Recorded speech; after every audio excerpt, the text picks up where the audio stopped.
കണ്ണനായർ, good morning. സ്വർണ്ണക്കൊള്ള case പ്രതികളുടെ ജാമ്യാപേക്ഷകൾ പരിഗണിക്കുന്നത് കൊല്ലം വിജിലൻസ് കോടതിയാണ്. പ്രതികളെ കോടതിയിൽ എത്തിക്കുമ്പോൾ പ്രതിഷേധങ്ങൾ അത് ഏത് തരത്തിലാണ്?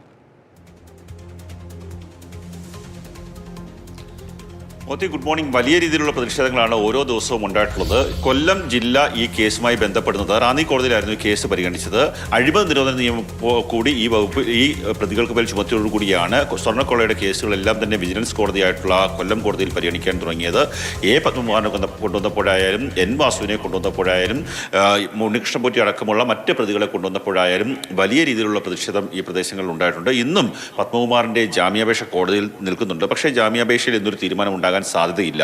കാരണം ഈ ജാമ്യാപേക്ഷയെ എതിർത്തുകൊണ്ടുള്ള റിപ്പോർട്ട്, വിജിലൻസിൻ്റെ റിപ്പോർട്ട് ഇന്നലെ കോടതിയിലേക്ക് എത്തിയിരുന്നു. പക്ഷേ ഇന്നലെ കോടതി ജഡ്ജി അവധിയായിരുന്നു. അതുകൊണ്ട് തന്നെ ഇന്ന് കോടതി ആ റിപ്പോർട്ട് പരിഗണിക്കാനാണ് സാധ്യത. അതിനുശേഷമായിരിക്കും ഒരു തീരുമാനം ഇത് സംബന്ധിച്ചുണ്ടാവുക. വലിയ പ്രതിഷേധങ്ങളുടെ ഒരു വേദിയായി മാറുകയായിരുന്നു കൊല്ലത്തെ വിജിലൻസ് കോടതി പരിസരം. വരും ദിവസങ്ങളിലും അതുതന്നെയായിരിക്കും ഉണ്ടാവുക. ഇപ്പോൾ തദ്ദേശ സ്വയംഭരണ തെരഞ്ഞെടുപ്പ് നടക്കുകയാണ്. അതുകൊണ്ട് തന്നെ രാഷ്ട്രീയ വിഷയമായി കൂടി അതിനെ BJPയും കോൺഗ്രസും ഒക്കെ തന്നെ ഏറ്റെടുത്ത് വലിയ പ്രതിഷേധങ്ങളിലേക്ക് പോകുന്ന ഒരു സ്ഥിതിവിശേഷമാണ് ഉള്ളത്.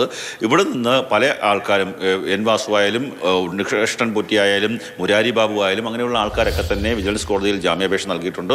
ഒരാൾക്ക് പോലും ജാമ്യാപേക്ഷ ഈ കോടതിയിൽ നിന്ന് ലഭിച്ചിട്ടില്ല. കാര്യം ഹൈക്കോടതിയുടെ നേരിട്ടുള്ള നിരീക്ഷണത്തിലാണ് ഈ കേസ് നടക്കുന്നത്. മാത്രമല്ല ഈ കേസുമായി ബന്ധപ്പെട്ട് SITയുടെ അന്വേഷണത്തിന് 6 ആഴ്ച കാലാവധി, അതായത് നാളെയാണ് കാലാവധി തീരുന്നത്.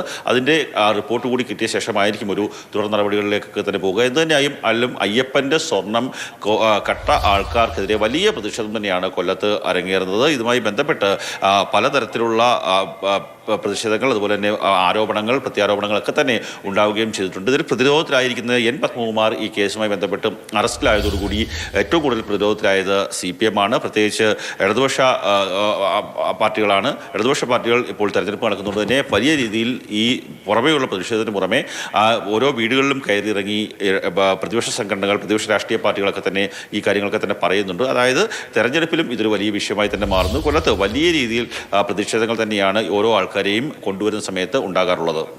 ശരി കണ്ണൻ, വലിയ പ്രതിഷേധം പല ഭാഗത്തു നിന്നും ഉയരുന്നുണ്ട്. ഭക്തജനങ്ങൾക്ക് പറയാൻ നിരവധി കാര്യങ്ങളുണ്ട് ഈ സ്വർണ്ണക്കൊള്ളയുമായി ബന്ധപ്പെട്ട്. നമ്മുടെ പ്രതിനിധികൾ ഉൾപ്പെടുന്ന മാരത്തൺ, നമ്മുടെ ലൈവത്തൺ ഇങ്ങനെ നടന്നുകൊണ്ടിരിക്കുകയാണ്.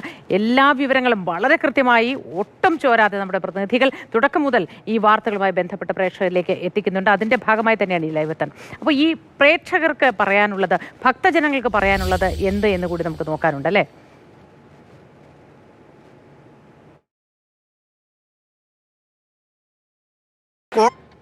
താൻ സമർപ്പിച്ച സ്വർണ്ണപീഠം കാണാനില്ല എന്ന് ഉണ്ണികൃഷ്ണൻപോറ്റി വെളിപ്പെടുത്തുന്നു. തുടർന്ന് സ്വന്തം വീട്ടിൽ നിന്ന് തന്നെ അത് കണ്ടെത്തുന്നു. അരിയാഹാരം കഴിക്കുന്ന ഏതൊരാൾക്കും ഇതിൽ എന്തൊക്കെയോ പൊരുത്തക്കേടുകളില്ലേ എന്ന് തോന്നും. അവിടെ തുടങ്ങിയ അന്വേഷണമാണ് മാതൃഭൂമി ന്യൂസ് പല കാര്യങ്ങളും ആദ്യമായി പ്രേക്ഷകരിലേക്ക് എത്തിക്കാൻ കാരണമായതും.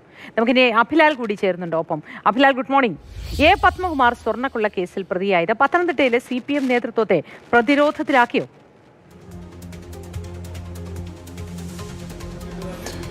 കഴിഞ്ഞ മാസം 20-ാം തീയതിയാണ് ചോദ്യം ചെയ്യാൻ വിളിപ്പിച്ച വേളയിൽ തുടർന്ന് അദ്ദേഹത്തിൻ്റെ അറസ്റ്റ് രേഖപ്പെടുത്തുന്നത്. 2 ആഴ്ചയോടുകൂടി അടുക്കുകയാണ് SITയുടെ നടപടികൾ. ഈ ഘട്ടത്തിൽ SITയുടെ റിപ്പോർട്ട്, വിശദമായ റിപ്പോർട്ട് നാളെ ഹൈക്കോടതിയുടെ പരിഗണനയിലേക്ക് വരികയാണ്. തീർത്തും അപ്രതീക്ഷിതമായിട്ടാണ് എ പത്മകുമാറിൻ്റെ അറസ്റ്റ് ഉണ്ടാകുന്നത്. ഒരുപക്ഷെ ചോദ്യം ചെയ്യാൻ വിളിപ്പിച്ച ശേഷം ആദ്യഘട്ടത്തിൽ എൻ വാസുവിനോട് ചെയ്തതുപോലെ മടക്കി അയക്കുകയും പിന്നീട് അറസ്റ്റിലേക്ക് പോകുകയും ചെയ്യുമെന്നുള്ളതായിരുന്നു പൊതുവെ പ്രതീക്ഷിക്കപ്പെട്ടത്. വലിയ ആത്മവിശ്വാസം എ പത്മകുമാർ തുടക്കം മുതൽ തന്നെ പങ്കുവെക്കുകയും ചെയ്തിരുന്നു. പക്ഷേ തിരഞ്ഞെടുപ്പിൻ്റെ ഏറ്റവും പ്രചാരണത്തിൻ്റെ ഏറ്റവും തുടക്ക ഭാഗത്ത് തന്നെ ജില്ലയിലെ പ്രധാനപ്പെട്ട നേതാക്കളിൽ ഒരാൾ ഈ കേസുമായി ബന്ധപ്പെട്ട് പിടിയിലായതോടുകൂടി വലിയ പരിങ്ങലിലായി, അല്ലെങ്കിൽ വലിയ ആശങ്കയിലായി CPM സംസ്ഥാന നേതൃത്വം അടക്കം. പക്ഷേ പുറത്തേക്ക് വന്ന പ്രതികരണങ്ങളൊക്കെ തന്നെ സംരക്ഷിക്കുകയില്ല എന്നുള്ള തരത്തിലുള്ളതായിരുന്നു പത്തനംതിട്ട ജില്ലാ നേതൃത്വത്തിൻ്റെ. എന്നാൽ സംസ്ഥാന സെക്രട്ടറി NV ഗോവിന്ദൻ്റെ ഭാഗത്തുനിന്നുണ്ടായ പ്രതികരണം സവിശേഷ ശ്രദ്ധ ആകർഷിക്കുകയും ചെയ്തിരുന്നു. അതായത് അറസ്റ്റ് ചെയ്യപ്പെട്ടു എന്നതുകൊണ്ട് യാതൊരു തരത്തിലും പ്രതിസ്ഥാനത്തേക്ക് വരുന്നു അല്ലെങ്കിൽ കുറ്റക്കാരനാണെന്ന് കണക്കാക്കാനാകില്ല എന്നുള്ളതായിരുന്നു അദ്ദേഹത്തിൻ്റെ ആദ്യഘട്ട പ്രതികരണം. പിന്നീട്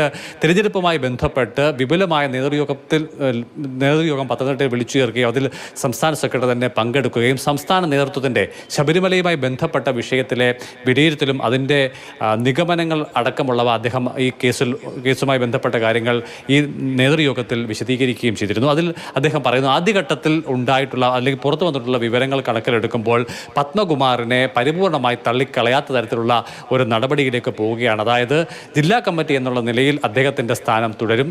ആദ്യഘട്ടത്തിലെ നടപടികൾ കണക്കിലെടുത്തുകൊണ്ട് വേഗത്തിൽ സംഘടനാ നടപടിയിലേക്ക് പോയാൽ അത് പ്രത്യേകിച്ചും തിരഞ്ഞെടുപ്പ് ഘട്ടമാണ് എന്നതിനാൽ തന്നെ കുറ്റക്കാരനായി പാർട്ടി കൂടി അദ്ദേഹത്തെ കാണുന്നു എന്ന സൂചന നൽകും. ചുരുക്കത്തിൽ ശബരിമല കൊള്ളയിൽ പെട്ടെന്ന് പത്മകുമാറിനെതിരെ സംഘടനാപരമായ നടപടി ഉണ്ടായാൽ അദ്ദേഹം കൊള്ളയ്ക്ക് കൂട്ടുനിന്നു അല്ലെങ്കിൽ കൊള്ളക്കാരുടെ പട്ടികയിൽപ്പെട്ട ആളാണ് എന്ന് പാർട്ടി കൂടി തുറന്ന് സമ്മതിക്കുന്ന തരത്തിലേക്ക് കാര്യങ്ങൾ എത്തും. അതിനാൽ ജാഗ്രതയോടുകൂടിയുള്ള നിരീക്ഷണവും തുടർ നടപടികളും മതി എന്നുള്ളതാണ് സംസ്ഥാന നേതൃത്വത്തിൻ്റെ നിലവിലുള്ള വിലയിരുത്തൽ. ഈ കാര്യങ്ങളാണ് അദ്ദേഹം ജില്ലാ നേതൃയോഗത്തിൽ വിശദീകരിച്ചത്. ചുരുക്കത്തിൽ കുറ്റപത്രത്തിലെ പരാമർശങ്ങൾ എത്രത്തോളം ഗൗരവകരമാണ്, അതിലൂടെ മാത്രമേ അദ്ദേഹത്തിൻ്റെ പങ്കിൽ വിശ്വാസയോഗ്യമായ തരത്തിലുള്ള തെളിവുകൾ ലഭ്യമാകൂ.